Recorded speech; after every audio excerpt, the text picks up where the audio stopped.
হামলার শিকার হয়েছে রুশ প্রেসিডেন্ট ভ্লাদিমির পুতিনের বাসভবন। রাশিয়ার উত্তর পশ্চিমাঞ্চলীয় নভগোরোদ অঞ্চলে পুতিনের সরকারি বাসভবনে ব্যাপক ড্রোন হামলা চালানো হয়। এই হামলার জন্য ইউক্রেনকে দায় দিয়েছেন রুশ পররাষ্ট্রমন্ত্রী সের্গেই ল্যাভরভ।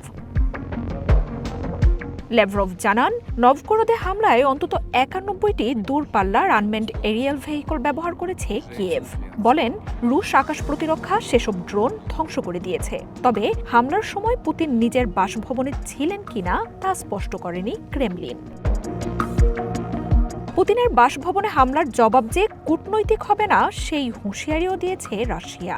এই হামলার পর চলমান শান্তি আলোচনার বিষয়ে নিজেদের অবস্থান পর্যালোচনা করা হবে বলে ঘোষণা দিয়েছে মস্কো।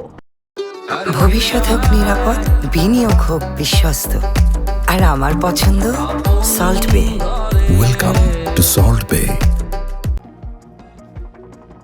তবে রুশ প্রেসিডেন্টকে লক্ষ্যবস্তু করার দাবি প্রত্যাখ্যান করেছে ইউক্রেনের প্রেসিডেন্ট ভলোদিমির জেলেনস্কি।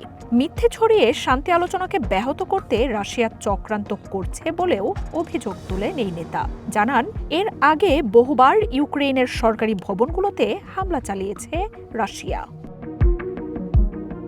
এদিকে রুশ প্রেসিডেন্টের বাসভবনে হামলার ঘটনায় তীব্র ক্ষোভ জানিয়েছেন আমেরিকার প্রেসিডেন্ট ডোনাল্ড ট্রাম্প। তিনি জানান, হামলার পর পূর্বনির্ধারিত এক টেলিফোন আলাপে পুতিন নিজেই হামলার কথা জানিয়েছেন।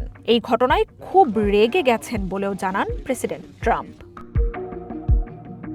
গত সপ্তাহেই ট্রাম্পের সাথে বৈঠকের পর ইউক্রেনের প্রেসিডেন্ট জানিয়েছিলেন, শান্তি স্থাপনের খুব কাছাকাছি রয়েছেন তারা। চুক্তির প্রায় ৯৫% চূড়ান্ত বলে জানায় ওয়াশিংটন।